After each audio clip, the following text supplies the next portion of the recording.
Good morning, guys. Once again, we meet on the other side of our lecture series as promised last time. In this leadership section, we have gone through what's the meaning of leadership, what's the scope, what's the characteristics. I got it, there's no tongue twisting this time. The characteristics and the skills that are required and that make up a manager and a leader and defines him. Plus we went into the debate of who is a manager and who is a leader and what is the difference around that. Having done that, we have almost touched upon most of the aspects that make up a leader. But right now, all these aspects are like those flowers strewn on the table. Now is the time to pick up those flowers and tie them into a few beautiful looking bouquets. And that is exactly what we are going to do now. We will venture into types of leadership. And with that, we will see what we had discussed before as to all those things that we had discussed, how they go on to make a different leader and a different kind of leadership. So, having said that, as an introduction, let's go into a deeper side of the pool. As always, we have been in the shallow side for some time. So basically, there are three types of major kind of leadership. There are many, but for this course, we have chosen three types. One is autocratic, one is democratic, and one is laissez faire. See, autocratic by the word itself will give you a sense that this guy or this girl must be an autocrat. In the sense, why go far away into a business environment and organization environment? We in our growing up years, whether it's in school, college, or even in work environment, we find one person who always wants his or her way. It's your way, it's my way, or it's highway.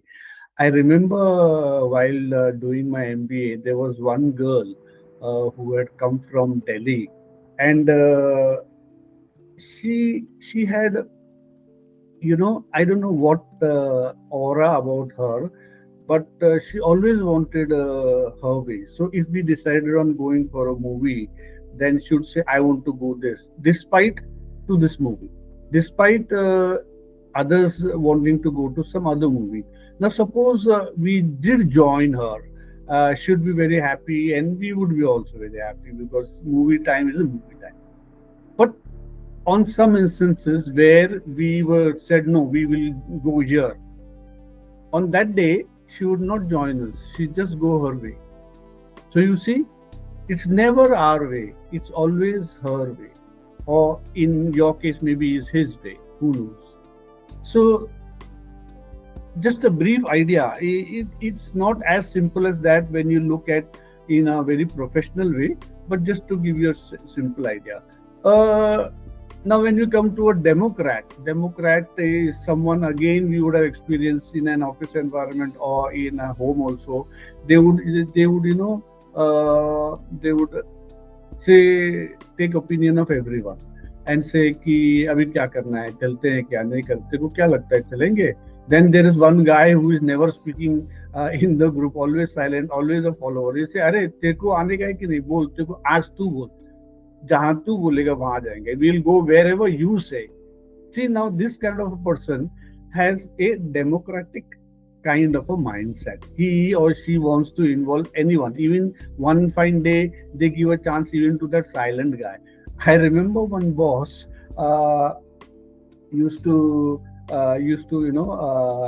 go up to a watchman of that office and ask, "क्या लगता है तेरे को? What should we do in this case?" And the watchman is say, "क्या साहब मजाक कर रहे हैं क्या मेरे साथ?" Because he couldn't believe. But this guy must be thinking of many ideas, and just he has reached this guy, and he's like, "Okay, what do you think?" Uh, so you see, this is in his genetic formula that he just wants to sound his ideas or someone to sound off him, and he does not mind even approaching a watchman. So next we come to laissez faire. See, laissez faire is a French word. Uh, Faire is a verb, means to do. So wherever action comes, they'll use faire. There are many conjugations of faire, but a basic verb is to do. And less means leave me. So if they have to say, if you are troubling a child, and he'll say leave me alone. He'll say laisse moi, leave me. So it means the leader is leaving the team alone to do what they want. Of course, given certain boundaries under which they operate, but they have the freedom to operate the way they want. So let's say fair, do what you want, I leave you alone. Basically it means that. So this is a kind of leadership. Now you will say that which is a bad leadership, which is a good leadership. See, here it's not about good or bad, it's about your intention. For example, a autocratic leader is intently autocratic. His genetic makeup, his we went to the characteristics, is autocratic. Then he ends up being a despot. That is bad. But from a skill point of view, he is autocratic. Then for an organization, at some point of time, or in such some situations, or for some organizations, they need an autocrat. But this autocratic behavior is based on the skill of being an autocrat, not as a person who is an autocrat. Because anytime a person, based on his characteristics, is an autocrat, he ends up being a despot, and is not good for the organization, for the school, for the country, for the world, for anywhere. It's a bad case. Having spoken briefly about these three kind of leaderships that you will find generally in a office, let's move on to a little bit deeper as to, let's say, what does uh, theoretically autocratic leadership is all about. So, as a slight form of formal introduction, we have already spoken quite a lot about it. As a formal introduction, let's see what it has to say. It is also called a authoritarian leadership. See, he or she is always about authority, always about rules, regulation, always about his ways, her ways. Uh, the next part, when we go to his, since it's always about his ways or her ways, then even the decision maker power rests with him, because he is not confident to let others make the decision. Generally, a leader who lacks in self esteem would always be this kind of a leader. From, again, I'm saying this is from a characteristics point of view, not a skill point of view. So if he or she lacks self esteem, and is because of that authoritarian, then that is not really, it does not bode well for the organization. We move, strict obedience is expected. See, you cannot waver here and there. Major decisions are without consulting. Of course, if I'm authoritarian, I will care a damn about others. It's because I don't trust others, I don't respect others, I don't respect their views. So I am the highest authority, you are low there near my feet. So this is the kind of attitude. Once again, I'm speaking of attitude from a characteristic point of view. we will come to the skills point of view. Authority, discipline, and control approach. Always they will be micro controlling. If you see, even in a relationship, whether it's your girlfriend, whether it's your boyfriend, whether it's your husband, whether it's your wife, any one of them will be, most of the times there are equally balanced relationship also. One of the person will always be micro controlling your life, or you may be the one who's micro controlling the other one's life. I don't know, but that is because we lack self esteem. We are afraid ये कुछ करेगा, क्या होगा. No, forget about that. Even a mother and a child relationship, a mother who is confident about herself gives the child the freedom to do to some extent whatever they want to do, go here, go there. But a mother who lacks that kind of confidence, who lacks that kind of self-esteem, based on her or his past experience, will never allow a child to do anything, go anywhere, think about anything, decide about. They will decide everything. I think the only place they don't go in is the toilet. For God, God's sake, that's. Uh, so you can see, this is the kind of people they psychologically they are made up about. So we will, absence of delegation or participate. If you don't respect anyone, if you are not confident, definitely you will not delegate anything because you are afraid something may go wrong always. I remember friends, family of mine, they will make sure the children are accompanied wherever they go, whether it's tuitions, whether it's someone's home, whether it's school, whether it's wherever. They will, even as grown-ups, they will have very less chance of going anywhere alone or going anywhere without actually being in touch every half an hour. So that's kind of a stunted growth for the children. So, but sometimes it's a fact of life. Maybe when we love something too much, we are afraid to let it go. I think it's a fool who said, if you love someone, let it go. So we will move further and see, what is the characteristics that, okay, we as speakers spoken about, authoritarian kind of leadership is all this.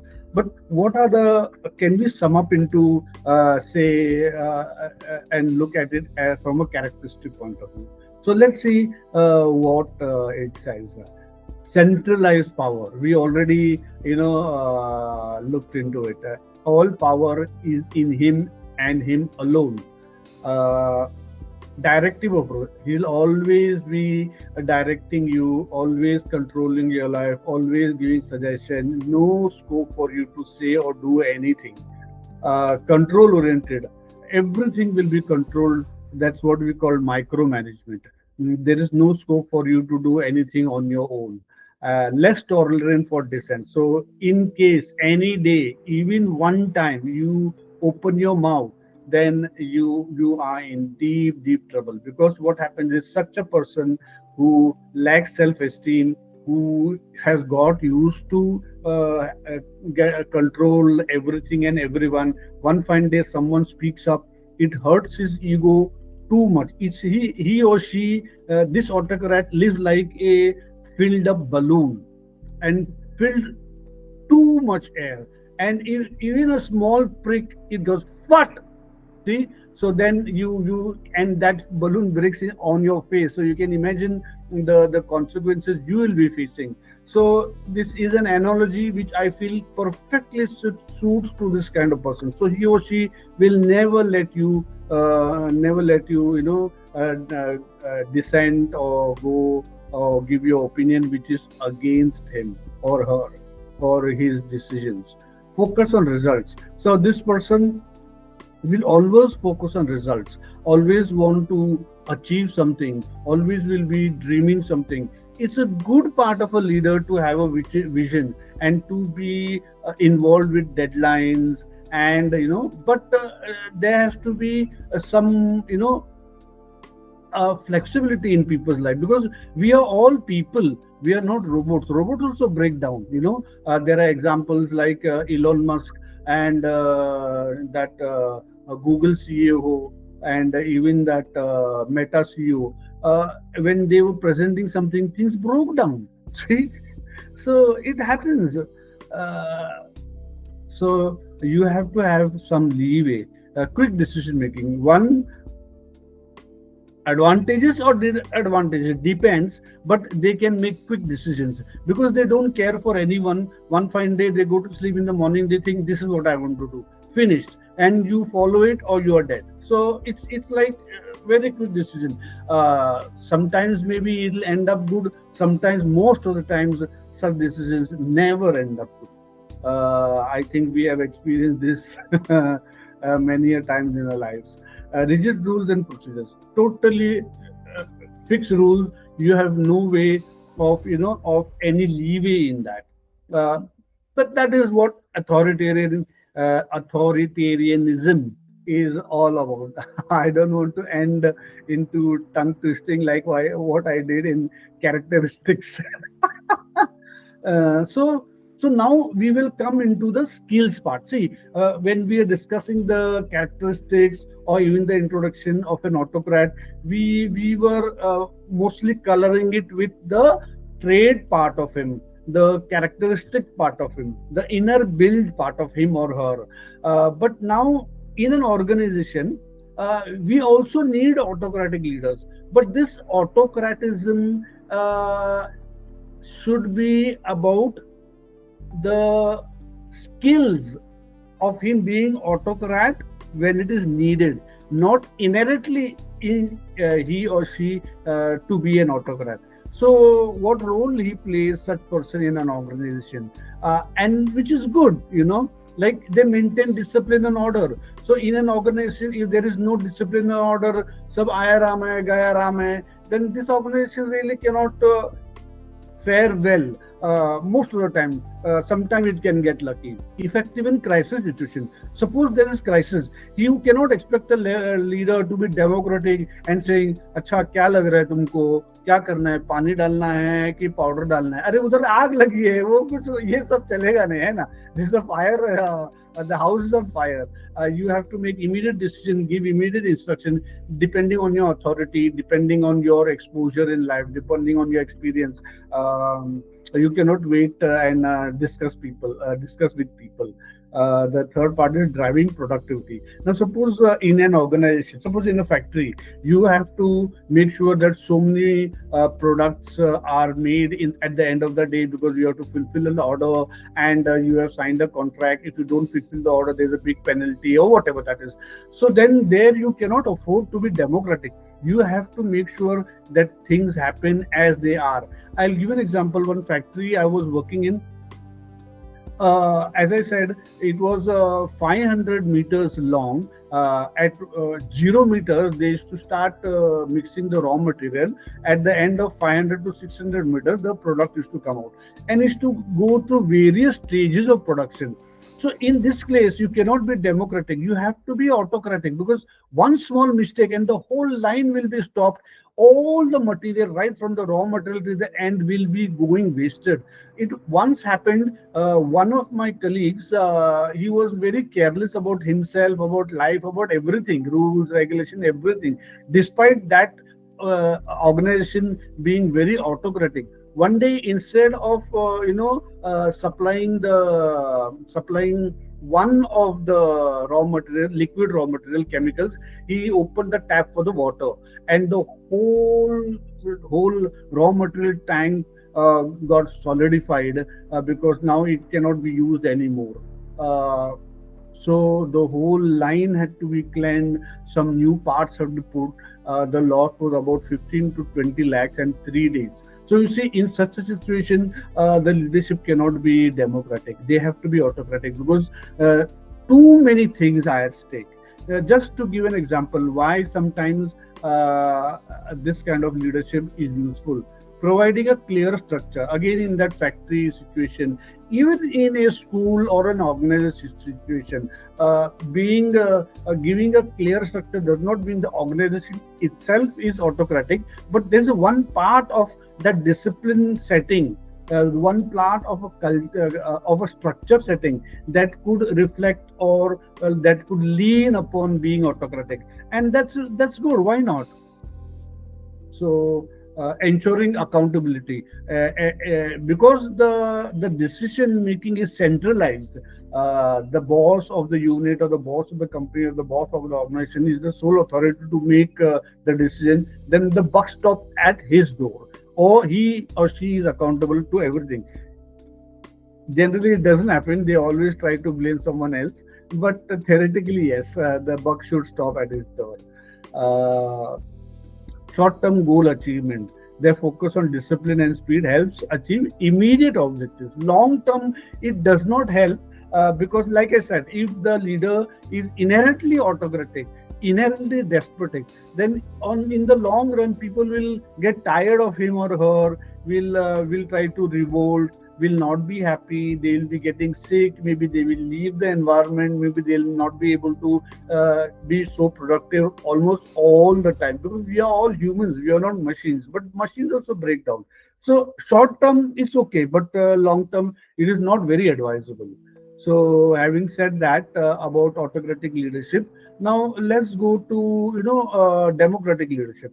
uh, Already in the introduction we have touched upon a lot of things. Let's see theoretically what it is. It is basically letting people be, respecting them as human beings, as fellow workers, as intellectual people, and involving them in the day-to-day life of decision making. Work they will definitely do, that's what they have come there for, but involving into a decision making of the organization, giving them some leeway to do things on their own. So that builds a sense of respect and a sense of belonging and a sense of ownership as to what is happening around.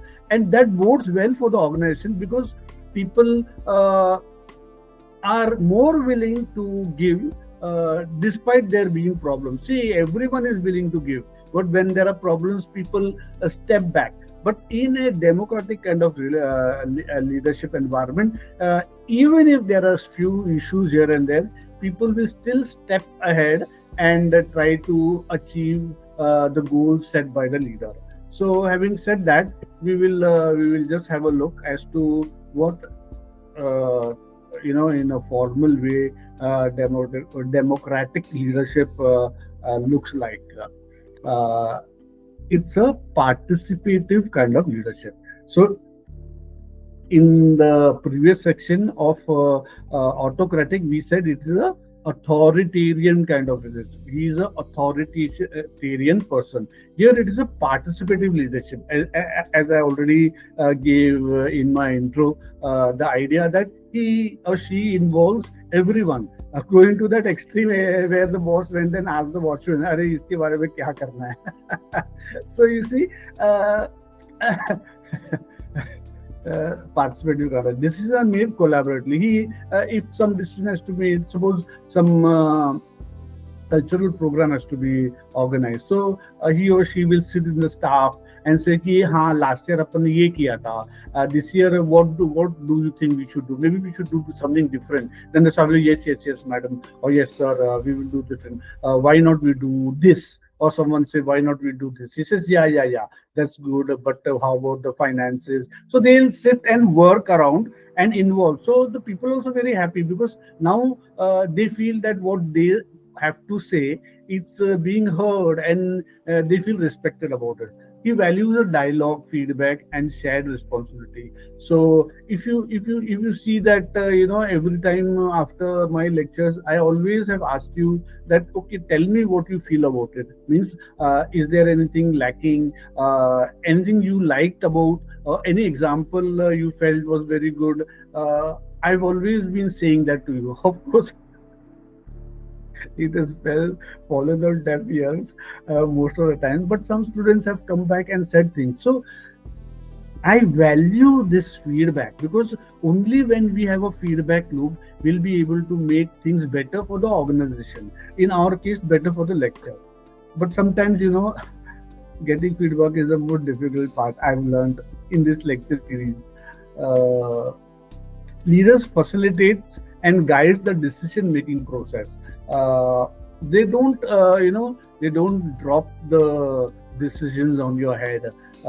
They will maybe give you a chance to uh, have your say, and maybe they will guide you into going into the correct direction based on the resources they have, based on the time resources, money resources, and the organization culture. Sometimes you may want to have a disco dance in your organization, but the trustees and all are culturally more conservative, so they would not like a disco happening in their school premises.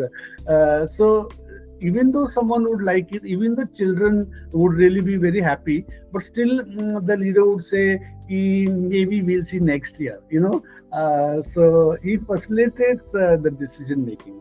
Let's go ahead and see uh, what are the characteristics.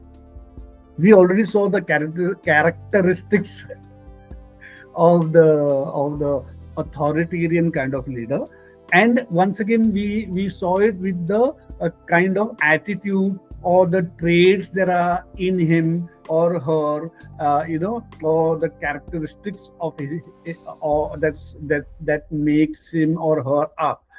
Similarly, here also, when you speak of a democratic leadership, we will look from a trait or a characteristic point of view before we go into how skillfully he develops himself into a democratic leader and how it helps the organization. He is inclusive because, as I said before, he values all the members' perspectives. Transparency, he is open about everything that he does. There is no hidden agenda where he or she is concerned if he is a democratic kind of a person, or if he espouses or facilitates a democratic kind of leadership. Uh, Again, I'll come to myself in my lectures. Before the assignments or during the assignments, I give you a rubric as to what is expected of you, what will be judged, and why you are supposed to do that. So you have a clear idea as to, I'm not just making you do assignment because of getting marks. I'm making you do the assignment because I want to develop those leadership skills and leadership attitude in you, so that at the end of the term, I don't feel that you have just attended the lecture and given exam. I want to feel that some imbibement has happened in you where leadership is concerned. So I was very transparent about it. Not that make you do the assignment and not tell you why you're doing it, and then mark you according to what I want, and sometime maybe you will be hitting the ball wrongly and get bowled, in cricket parlance. Uh, Collaboration. Once again, if he, that example, he went and collaborated with the watchman. So, if, we'll go back to the cultural program to be organized. He will sit, call the staff, sit together and say, Ki, what we are supposed to do. So, they will collaborate over it. And by doing that, each one of them will have some responsibility for which they are accountable. See, now indirectly, he is making them accountable to some part of the organization, and they take ownership. So that is a very, very good thing because it takes a lot of burden away from him and he can do better things. Empathy. They listen and understand. They respect you as an equal of theirs, if not better. If you have an issue, they lend you a ear. That was the phrase I was looking for. And then you feel nice that despite you not being able to come up with the task properly, your leader has understood your issue and has given you some leeway. So that is what being empathetic is about. It's about putting yourself in the other person's shoe, and this leader is generally respected a lot. Flexibility. They adapt based on the group feedback rather than sticking rigidly to one approach. In the beginning of the lecture series, I had decided to give one assignment at the end of every lecture. but after 2 weeks someone raised the issue that it becomes too cumbersome, given your work schedule, running the family, then there are other assignments and so on. So what did I do? I said, okay, one per week. Then after thinking about it, then I said, okay, we will just have five for the whole term.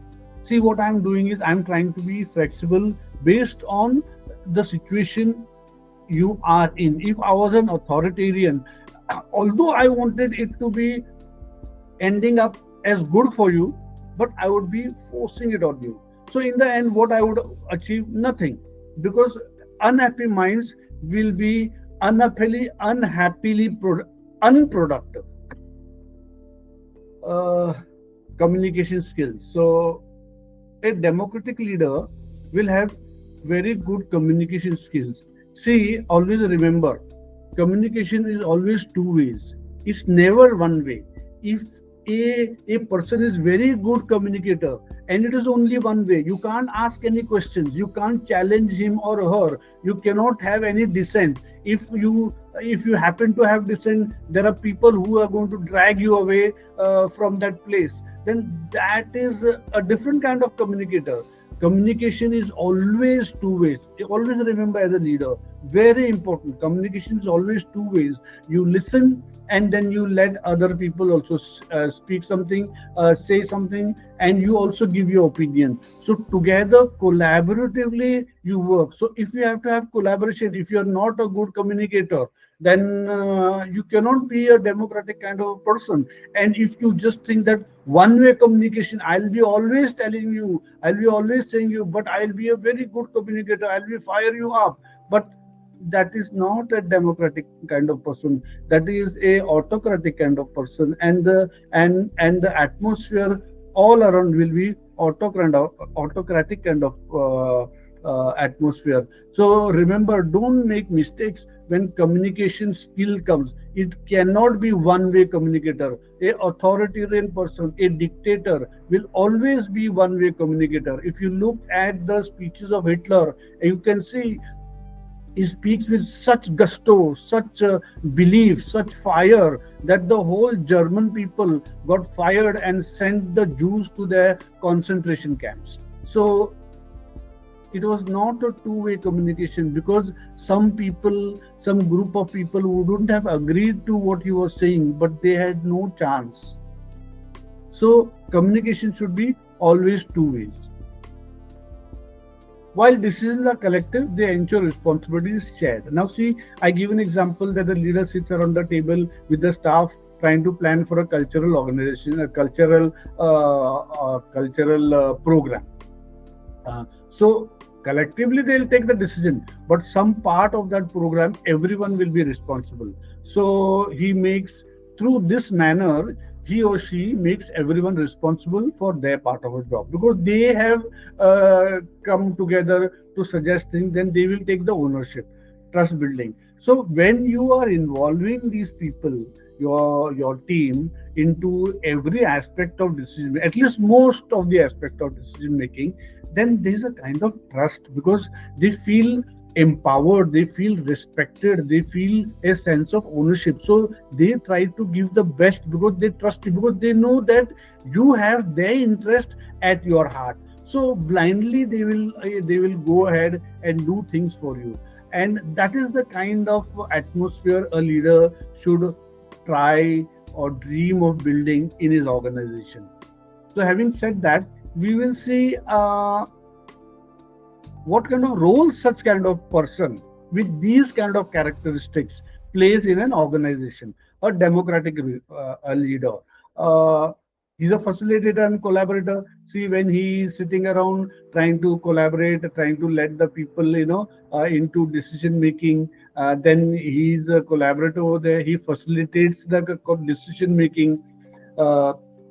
Conflict mediator, when you let a group make a decision, especially if these groups are knowledgeable people, highly educated, there will always be difference of opinions, and that sometimes these difference of opinions lead to some if not physical but verbal clashes. Then this democratic leaders, because he has may put this into action, then it is his job to go and handle that conflict, maybe see the people who are on the opposite side, to make them see reason, bring them halfway, and then let them go ahead with the program. uh, Motivator and morale booster. See, if you are an authoritarian kind of person, you don't need to motivate anyone. You don't need to morale boost anyone. Of course, you can fake and do that, but really there is no need, because you are the whole and soul boss. करना है तो करना, नहीं तो निकल जाए यहाँ से. That is the thing. But as a democratic leader, who has given you the opportunity, who has delegated work for you, sometimes you may not be able to do it. Sometimes you may feel disheartened because there are no results. So now it is your job to go and motivate that person, give some morale boosting, make him believe in self, give him a second chance. Promoter of accountability. We, in the last slide, we said that when you sit around a table, you make them, involve them in decision making, then the parts in which they have made a decision about, then you make them accountable, because now you are not whole and soul decision maker, so everyone in the team becomes accountable, so you become a promoter of accountability. So having said that, now we have already seen authoritarian kind of leadership and democratic kind of leadership. Authoritarian, we said that he's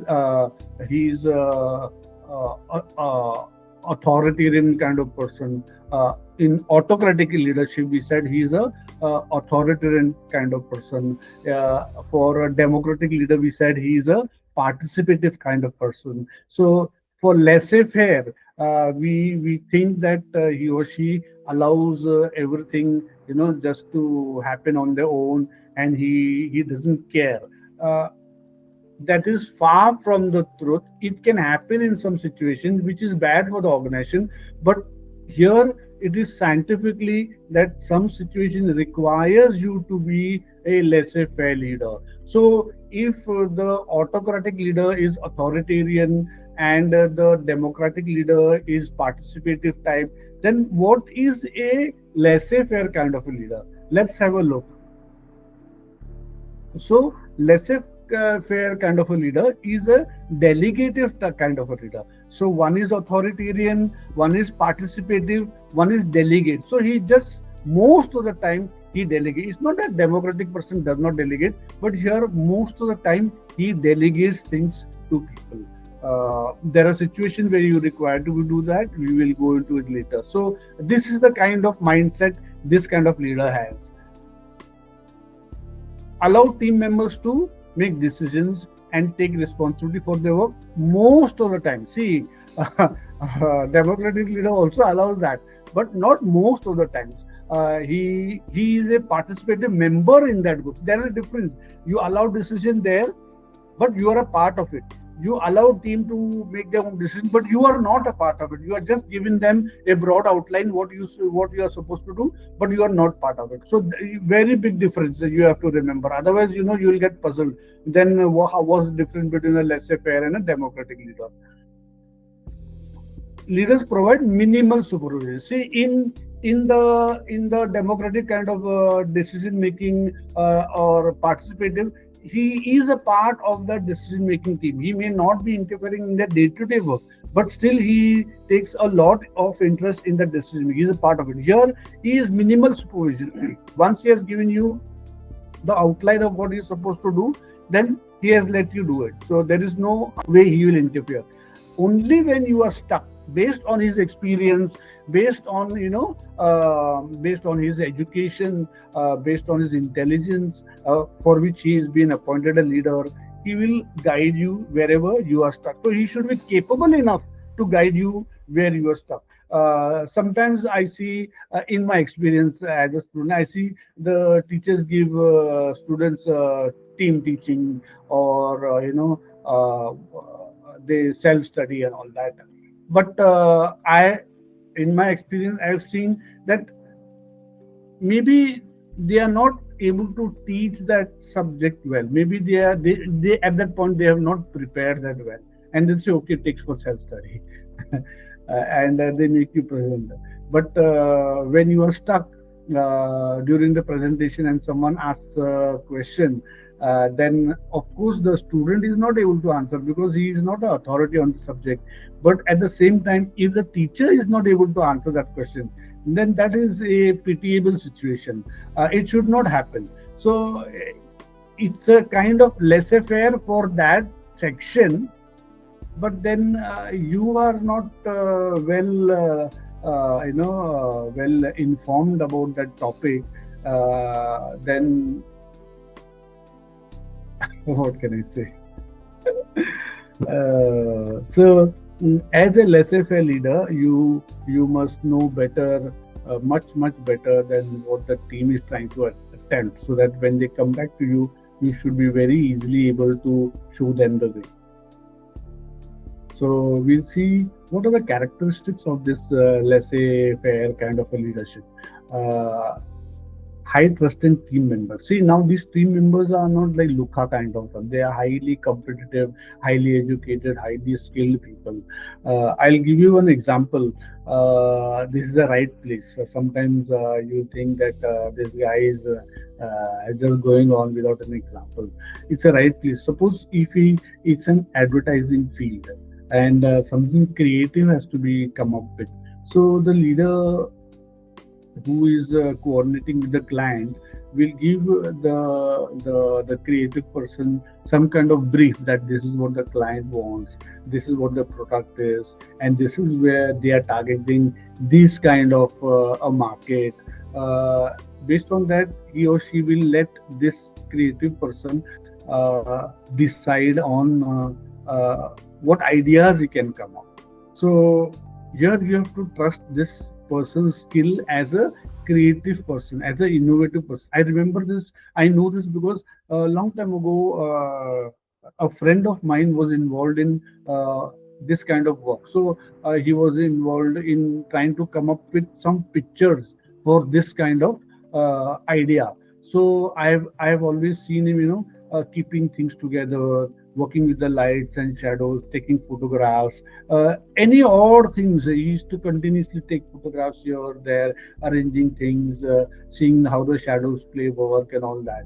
So it was because creative person is not like a arrow from the sky just comes to you. You have to grope in the dark, and after a lot of soul searching, maybe you end up into something very very fantastic.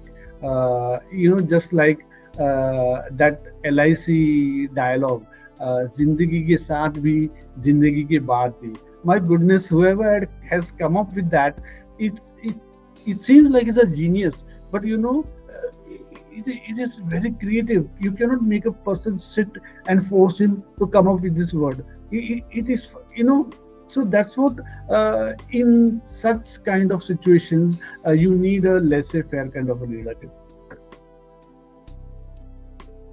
Delegation of authority. So once you let them make a decision, then give them a free hand. Then you have to make sure that you give them that freedom and authority to take their own decisions. Like that photographer friend, he was not a photographer, he was a creative person, but he used photography to try to come up with ideas. So this guy would go to Panchgani or Kashmir or Kerala or wherever. He was like roaming here and there. You would think he's doing time pass. Actually, he was not doing time pass. He used to try to somehow end up finding something that would match what the boss had given a brief to him. So minimal supervision. So no, you would not necessarily have to tell the boss, I'm going to Kerala, I'm going to Kashmir, I'm going to Alibag. Not necessarily. You would have a brief, and maybe you would have given some time like 15 days may I want this something, and then he would try to do that. So minimal supervision, uh, encouragement of independence. See, if you have to send a pune with him to Kashmir to supervise whether he's drinking beer or he's skiing in the snow, that would be very difficult kind of laissez-faire leadership. So, so to encourage that kind of independence in these kind of people who are highly skilled, highly creative, highly innovative, and you need them for your projects, then you have to give. So now, having touched upon that, what kind of characteristics or inherently traits that we expect of a laissez-faire kind of a leader, then we'll see what kind of role he fulfills in an organization. Uh, I will start this by giving an example. Uh, Lata Mangeshkar's brother, I think his name is Hridayanath Mangeshkar. Uh, yeah, probably. They used to call him Bard. So he was involved in producing a movie and to a Marathi movie, and to write the songs for this movie, they had engaged a very famous poet who was called Bhatt. So he had come from UP or somewhere to Mumbai. So they put him up in a hotel in Dadar, and they were expecting him to, come up with nice songs, lyrics in 1 week's time. And they had made all arrangements for him. So after a week, when they came and he said, "But sab ho gaya kya?" Bolte, "Nahi, kuch bhi nahi likha." They were like, "Oh shit." But they couldn't say a word to him because they knew he's such a creative genius. He writes one line and the movie will be hit like that. So they said, कोई बात नहीं. So and they were thinking to themselves, अरे यार hotel का पैसा, आने जाने का पैसा, खाने का पैसा, फिर इनको भी पैसा देना है. So they had brought that check with him. But they didn't say. All these things were going on. So they paid the hotel bill. They called a taxi so that he could go, to the station or airport. I don't know. And as the taxi was moving towards wherever they had to drop him, he said, "Arey, ek jara pen or paper de do." And they gave him a pen and a paper. And it seems, I forgot what was the lyrics and what was the song. It seems he had written exquisitely a wonderful poem which ended up become a hit song and made that picture hit. So can you believe? So this Mangeshkar guy, he behaved as a laissez-faire kind of a leader towards this creative person called Bhatt. Even if he didn't give him a single line at the end of 7 days of being put up in a nice hotel, he didn't complain. He even gave a check to him for his work without any work. So after he wrote those lyrics and those songs and gave it to him, now see the kind of quality a creative person always has in him. He took out the check and tore it and gave it back to them. I said, "Rehne do." See what a wonderful kind of relationship there. Respect on both sides. Anyways, having said that, we'll go formally into what these kind of people play roles and why they are supposed to be handled with kid gloves, because once they come up with something, zindagi ke saath bhi, zindagi ke baad bhi, that is absolutely amazing. So autonomy provider. See, in that example, he gave that Mr. Bhatt the autonomy of not writing in one line. resource facilitator. So all his jobs, all his bills, all everything was paid, and even his check was given for his work without doing any work. Resource facilitator. As a joke, okay, but seriously also, a leader will assign a job, and he'll make all the resources available to this person. Without resources, how can he work? Like that friend of mine, he used to go to wherever, Kerala, Alibag or Mathiran or somewhere, but when the assignment was given, he was given a packet of money in the envelope, so that he would have the freedom to do whatever he wanted to do with that money. So resource facilitator. And resources not with money, even with time. You see that Bud guy, he got 1 week's time. This guy, sometimes he used to get 15 days time, 1 month's time, depending on how, depending on the depth of that project. Mentor and consultant. So I gave you an example in the previous section, that how a teacher who gives team teaching or self-learning has to be a mentor and consultant, because from time to time the team may not be able to figure out, so you have to be standing at the side and showing them the way. Otherwise, it becomes a failed project. इसलिए अभी तुमको दिया ना, अभी बाहर में जाओ. It cannot happen like that. Encourager of innovation. So again, that photographic type of example. He used to take some kind of photographs and all that. Then the boss suggested him, why don't you use this kind of lighting? So he was narrating the story to me. At that time, I had no idea of management or leadership. But then when I recollect back, I remember, wow, that guy, his boss was a encouraging kind of a leader. So that fit into laissez faire kind of a leadership. Isn't it amazing? So we have come to an end of these three kind of leadership, where we spoke of autocratic kind of leadership, where he is authoritarian, democratic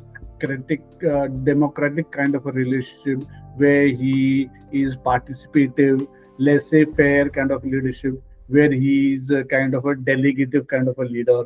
We saw, you know, all the three are useful in a given situation, as long as that authoritarian kind of person does not come up as a characteristic of him or his trait attribute. That is kind of a bad, but it is out of a skill that he has, and he understands when to be authoritarian and when to be not.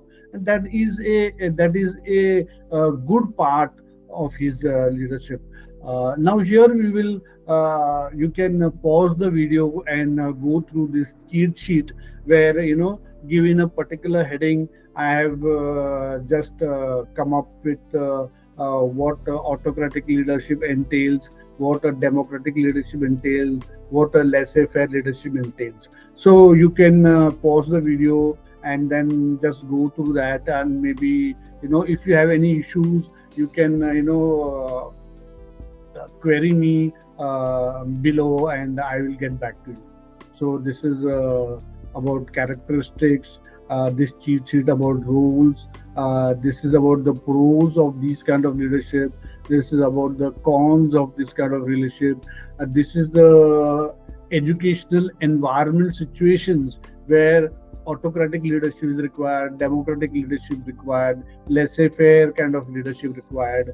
Outside the education, in the industry, what kind of leadership suits where. So this is a cheat sheet.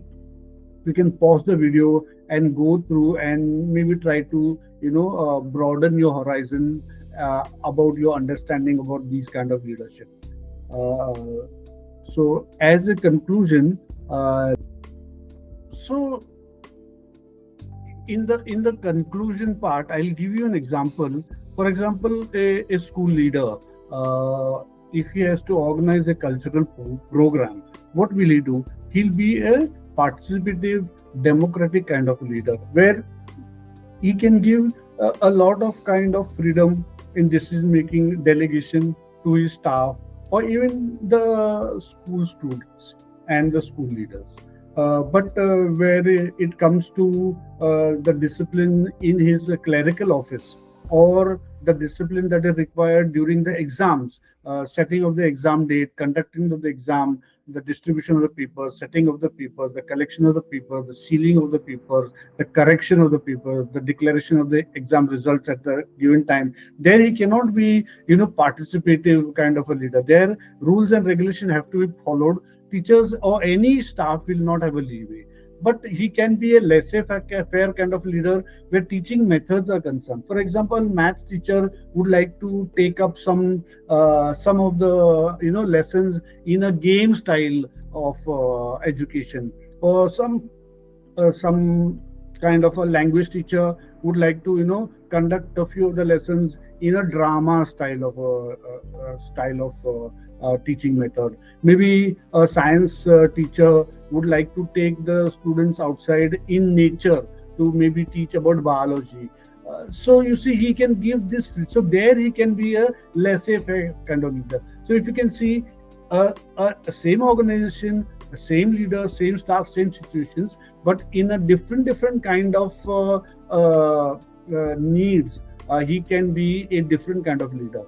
Having said that, I will conclude by saying that a leader has to be intelligent enough to know where he needs to be a authoritarian kind of leader, a democratic kind of leader, a laissez-faire kind of leader. But please remember that authoritarian kind of a leader, as a characteristic of that person, is never advisable in any situation or any organization. Having said that, thank you very much. I hope you had a nice time, and you understood to some extent. And we will, as usual, meet on the other side, where we will go into some different kind of leadership. Like we will